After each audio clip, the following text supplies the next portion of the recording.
Bonjour, bienvenue dans Ola Tua. Au sommaire de ce numéro de février, rencontre avec un amateur de grosses vagues dopé à l'adrénaline. Il s'agit de Pierre Rollet. Quand le surf, sommet ouvert au Pays Basque, des entrepreneurs surfeurs cherchent à moins polluer les océans. Et gros plan en fin d'édition sur notre rubrique à 360 avec le Kite Tiki. Rendez-vous tout à l'heure. Mais pour commencer, comme chaque fois, toutes les images de la planète surf.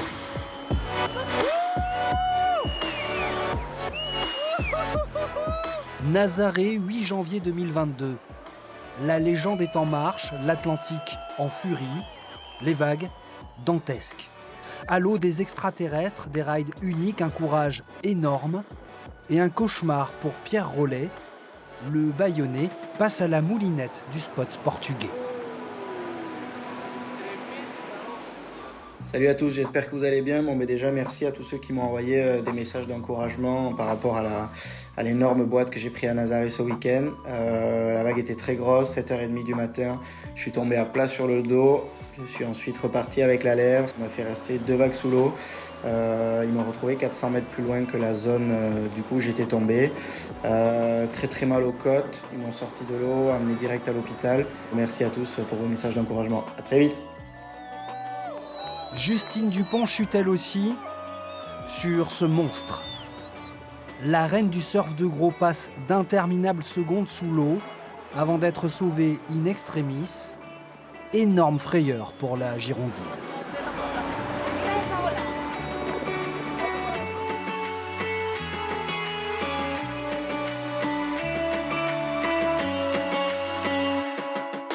Il a connu un début d'année plutôt agité dans les vagues monstrueuses de Nazaré, mais c'est ce qu'il aime.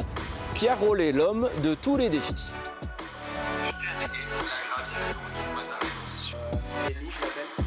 Quand on raccroche, je l'appelle, je lui demande demain matin, je pars. Et j'ai la livraison de l'hélice qui arrive demain matin. Bonjour Pierre, merci d'être avec nous aujourd'hui pour évoquer votre vie. J'aimerais qu'on revienne à votre enfance un petit peu. Petit, vous aviez peur des vagues. Je crois que vous étiez terrifié même. C'est votre mot. Les temps ont bien changé quand même. Petit, j'avais très peur des vagues, j'en étais même terrifié. Ça a commencé à la Côte des Basques. Il y avait une petite compétition qui s'appelait le Biarritz Surf Challenge, qui était une compétition de longboard, si je me souviens bien à l'époque. Et il faisait quelque chose pour les enfants. Moi, j'avais 9-10 ans, je commençais à peine les compétitions.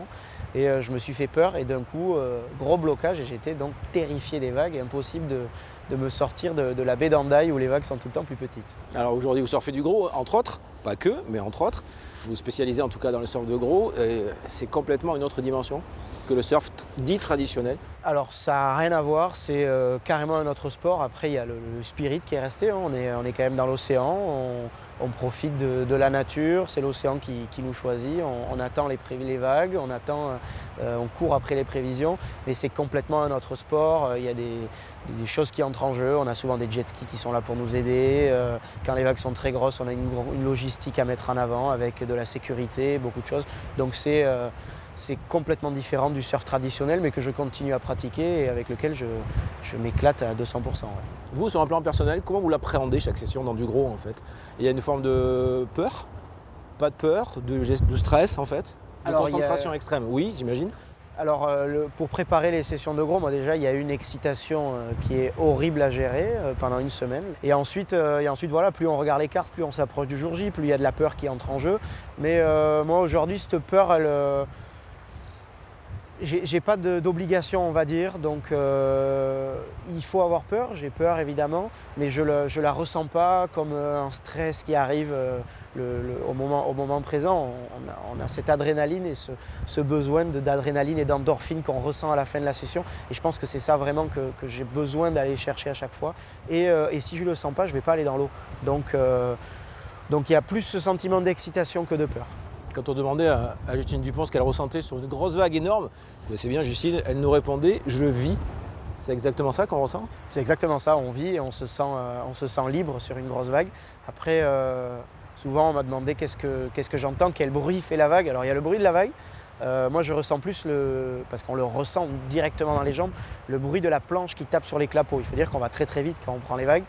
et notamment plus quand on est tracté par les jet skis. Je pense qu'on va à peu près à 55-60 à l'heure et le moindre petit clapot claque sur la planche. On a des planches qui sont quand même très rigides et du coup ça fait un bruit fou et c'est ce bruit moi, que je retiens le plus souvent. Ouais. C'est une sensation incroyable. C'est une sensation incroyable qui a apparemment un goût de reviens-y. Ouais. Alors il y a Nazaré, sport très particulier. Aujourd'hui c'est un peu devenu un passage obligé ou pas pour les surfeurs de gros? Alors aujourd'hui, Nazaré est devenu un passage obligé médiatiquement déjà. Et ensuite, pour le surf de grosse vague, si on veut arriver à l'excellence et être dans le top 10 des surfeurs mondiaux, il faut aller à Nazaré quand on est européen. Tout simplement pourquoi? Parce qu'à Nazaré, avec l'effet du canyon, il y a tout le temps des grosses vagues. Et moi, je l'ai toujours dit, Nazaré, c'est mon plus beau terrain d'entraînement. C'est-à-dire que je vais à Nazaré pour être meilleur ailleurs. Alors il y a Nazaré, meilleur ailleurs, c'est ici aussi. Alors à la Nord par exemple, à Hossegor, mais aussi à Bellara au Pays Basque, à Avalanche aussi, qui sont des spots très particuliers auxquels vous tenez beaucoup aussi. Exactement. Ici à Hossegor, quand on vient surfer, on est avec les meilleurs Français qui surfent ici, pour ne pas citer Jérémy Flores, Johan Duru, qui surfent là. Et si on s'entraîne dans les grosses vagues, on arrive à aller les titiller un petit peu. Ça fait toujours plaisir d'être à l'eau et de titiller les grands noms du surf français. Donc le surf pratiqué ne peut rien à voir avec le surf de grosse vague, mais on est entraîné, on arrive à cela. Et l'objectif ultime me concernant, c'est d'être invité à la compétition de Jaws, qui est une compétition par contre à la rame sur les grosses vagues à Hawaï. Et j'ai le besoin d'aller m'entraîner à Nazaré pour pouvoir être invité un jour à Jaws. Ouais. Ça c'est un objectif ou un rêve? C'est un objectif. Et un rêve? Est-ce que vous avez un rêve dans le surf de grosse vague ou pas? C'est la vague parfaite? Un rêve dans le surf de grosse vague, pour moi, c'est de partir à Fidji. À Fidji, il y a une vague qui s'appelle Tavaroa. Et partir à Tavaroa sur un énorme swell, surfer cette belle vague qui déroule, l'eau elle est turquoise. Ouais, c'est un rêve, c'est magnifique. Merci beaucoup Pierre d'avoir partagé avec nous votre expérience. Puis à bientôt sur les vagues des Landes, du Pays Basque et de Nazaré. Merci. Génial, avec plaisir, merci beaucoup.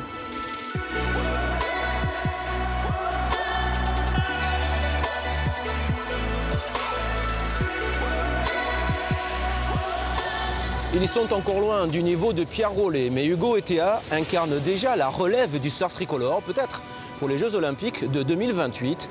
Portrait croisé signé Eric Santas et Manuel Gilles. Tia a grandi sur la vague de Teahupo'o, une petite fille des îles. Elle a 10 ans. La voir en finale minime se battre sous les yeux de son papa de champion est tout un symbole. Gary Zebrowski lui a fait 2 Jeux Olympiques d'hiver en snowboard à Turin et Vancouver. La petite a ça dans les gènes. Tiens, à fond, derrière! Elle échoue pour l'or, mais papa coach est là. Tia, ne pleure pas. Tia. Ben oui, c'est pas grave. Je suis fier d'elle comme papa, coach. Elle fait un super chemin. Je suis vraiment fier d'elle parce qu'elle est toute petite, elle n'a que 10 ans. Elle a été surclassée cette année et elle fait comme une grande, donc c'est génial. Il met pas trop de pression.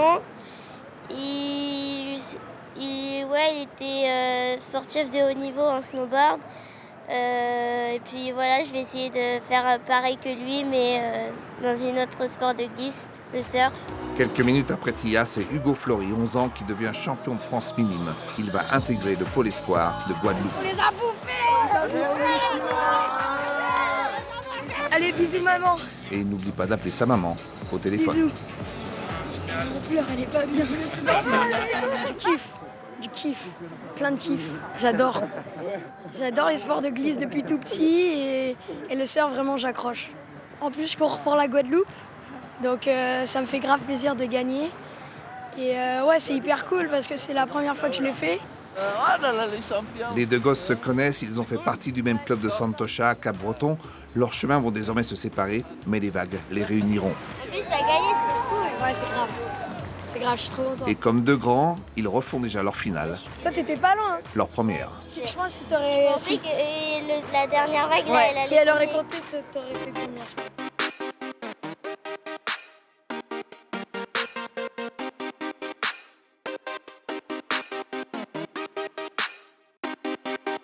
Il y a 5 mois, une structure unique en France voyait le jour avec le pôle universitaire de surf à Bordeaux.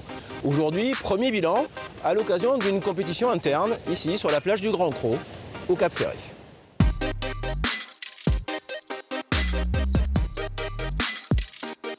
Donc je vous propose que on prend les planches, on se change de façon à attaquer le plus vite possible. On fait des séries au hasard. Filles, garçons, longboard, shortboard, bodyboard, on s'en fout. Le tout étant que les gens s'exercent à évaluer, à juger au plus près de ce que vous avez connu. N'est-ce pas, monsieur Costira? C'est noté. Ok. Allez, go!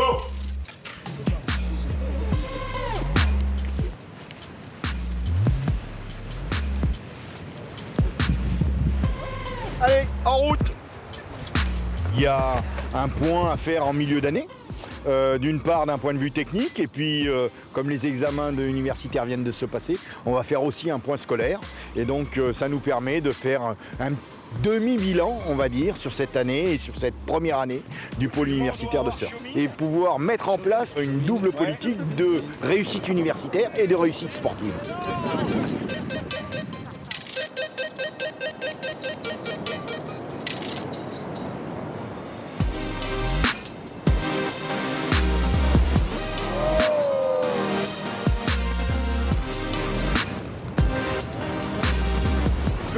Jaune, attention, le jaune.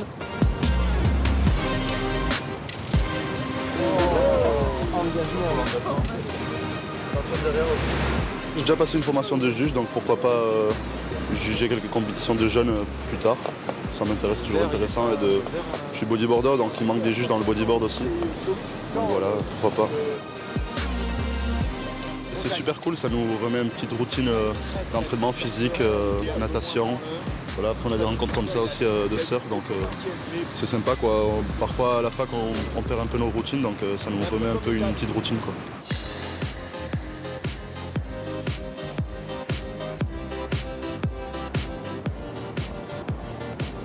Il fait froid, l'eau froide, dehors il fait froid aussi. Mais bon, c'est cool d'être entre potes, ça fait toujours plaisir.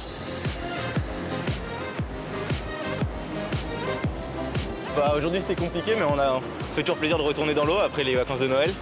Et après pour le pôle, ça fait plaisir d'être soutenu, d'avoir des coachs, comme ça on peut bien progresser et ça fait une structure en plus pour nous soutenir. On a une bonne team, on était déjà tous à peu près potes avant, on se connaissait tous sur les compètes et tout. Du coup là on s'est tous retrouvés, il y a une bonne entente, on a des entraînements physiques avec des bons coachs.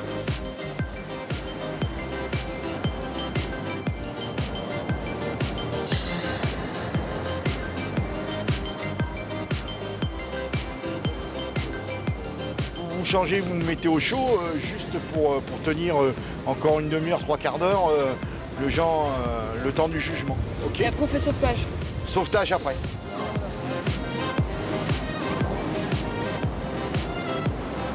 Un peu compliqué parce qu'il y a beaucoup de courant et voilà, mois de janvier quoi. C'est mieux l'automne.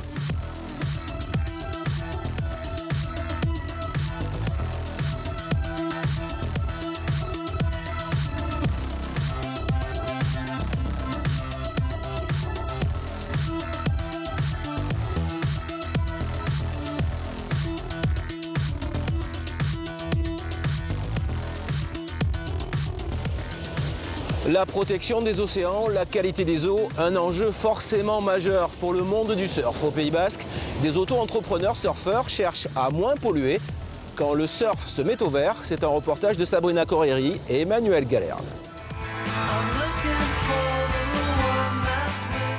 L'industrie du surf doit elle aussi relever le défi écologique, alors qu'elle utilisait jusque-là principalement des matériaux polluants et nocifs issus de la pétrochimie.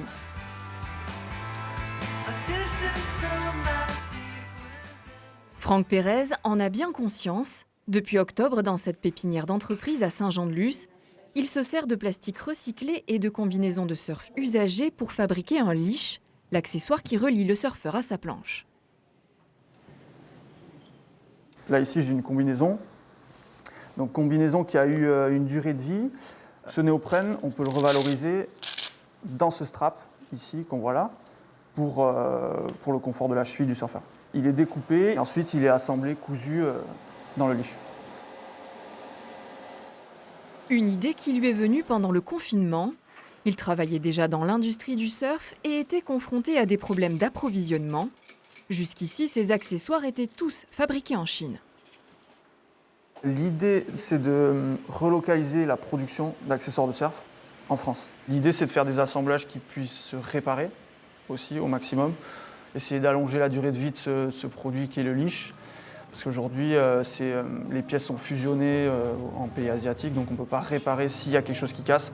La plupart du temps, le leash, il va complètement à la poubelle. Il utilise une imprimante 3D pour façonner les pièces en plastique recyclé. Après une phase de test, il espère commercialiser ses leashs cet été.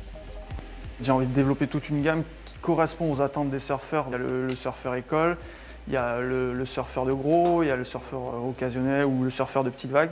Et en fait, le leash peut être adapté à chaque fois à la pratique, soit en ayant un leash plus léger ou plus solide.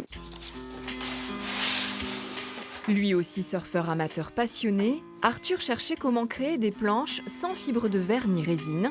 Il les fabrique donc en bois et en liège. J'ai un pain de mousse que je vais revenir couvrir de bois de Polonia, qui est le deuxième bois le plus léger au monde, vraiment très léger, et qui a la particularité de ne pas absorber l'humidité une fois qu'il a séché. Un des problèmes de la résine, c'est qu'il y a vite des enfoncements sur le deck. Là, avec le bois, ça va être beaucoup plus résistant aux enfoncements des talons, des pieds. C'est différent des planches traditionnelles d'aujourd'hui, mais en fait, au final, ça ressemble peut-être plus aux planches des années 50.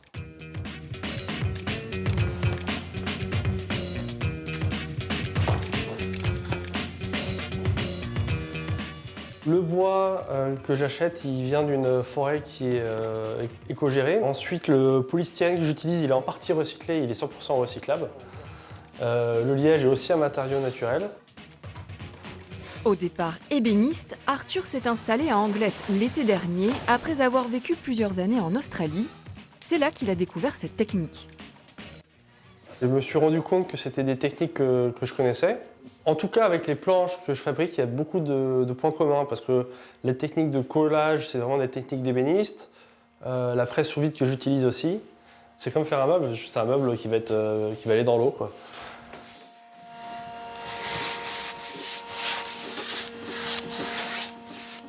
C'est l'étape finale où je mets une fine couche de vernis sur le bois et le liège pour le protéger des rayures et des UV. Je pourrais aussi mettre de la résine, mais grâce à ce bois, je peux m'en passer. Et la résine, c'est quand même assez nocif à travailler, à produire. Donc si on peut s'en passer, c'est mieux. Des planches au final très légères, aussi esthétiques qu'écologiques.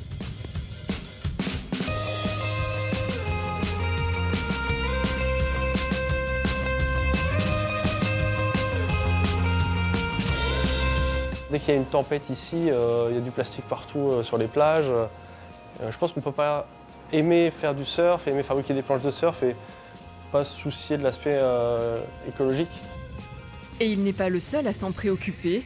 Bastien a fait le même constat. Il a décidé de développer des dérives de surf en plastique recyclé. 90% des dérives, voire plus, elles coulent dans l'eau parce que leur densité est beaucoup plus lourde que l'eau. Et ça, c'est un plastique qui est plus léger que l'eau, donc qui va permettre de flotter. Ingénieur de formation, il a mis au point ses premiers prototypes dans son garage à Anglette avec des bouchons de bouteilles. Moi, je voulais utiliser du plastique post-consommation, vraiment qui a eu une vie dans les mains des consommateurs avant d'être arrivé dans une déchetterie et d'être jeté, et montrer qu'on peut faire quelque chose de technique avec ce plastique-là. Du plastique chauffé puis injecté dans un moule pour former les dérives. Mais pour produire en plus grande quantité dans une usine de Cambo-les-Bains, il a utilisé des granulés de plastique recyclés venus de déchetteries. C'est ce qui est utilisé pour les pots de yaourt, pour les cotons-tiges, pour les pailles.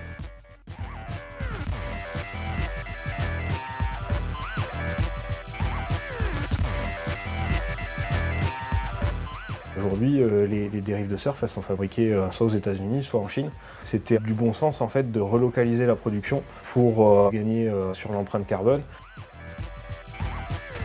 Vendues dans les magasins de surf depuis quelques mois, ces dérives sont en plastique à 95% recyclé et 100% recyclable. Il en a déjà produit 1 millier. J'ai bossé 2 ans dans le parapétrolier et ce que j'ai vu, ça m'a pas forcément plu en termes de pollution. On a toujours l'image du surfeur qui est proche de la nature, qui prend soin de son environnement. Et ben, il est temps aussi de faire en sorte que le matériel il soit plus éco-responsable.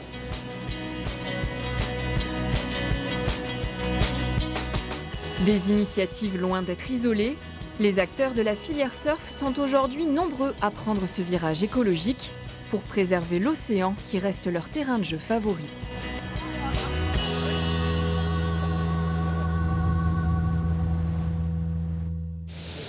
Connaissez-vous le kite tiki? Prenez la planche originelle du surf, une voile et vous obtenez une discipline très spectaculaire. C'est notre rubrique à 360.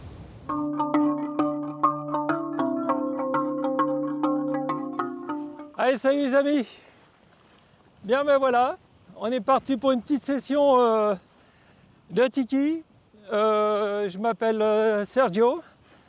Je suis un ancien de la Palmyre, le spot de Bonance, qui est situé sur la côte atlantique. Voilà, donc je vais vous faire découvrir ce que c'est. Et ce merveilleux copeau de bois, c'est un ancêtre de la Laïa. Voilà, la planche plus courte sans aileron.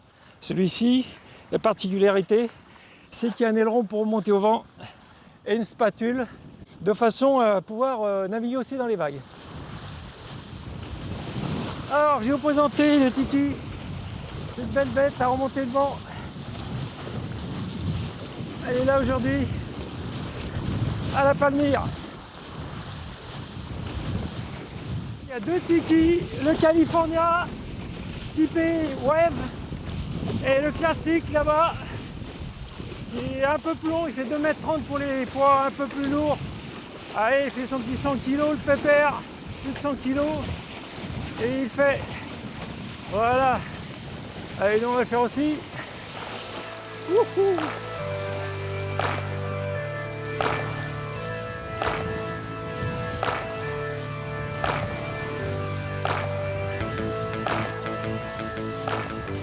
C'est parti mon kiki, mon tiki, pardon.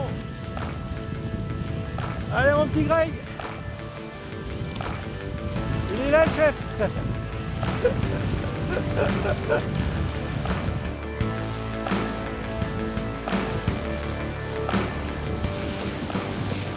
Allez on y va, un jive. C'est parti. Ouf.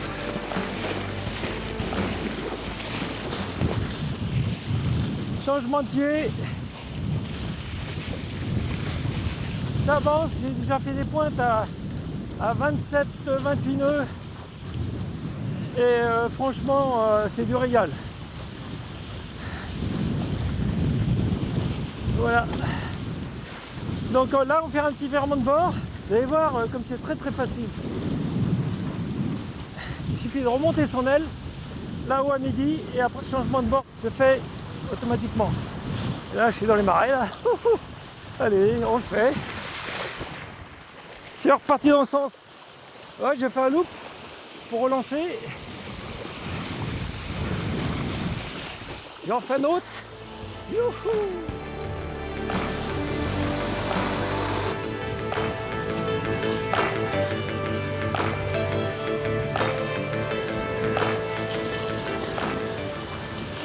Quand je vous dis que c'est ludique,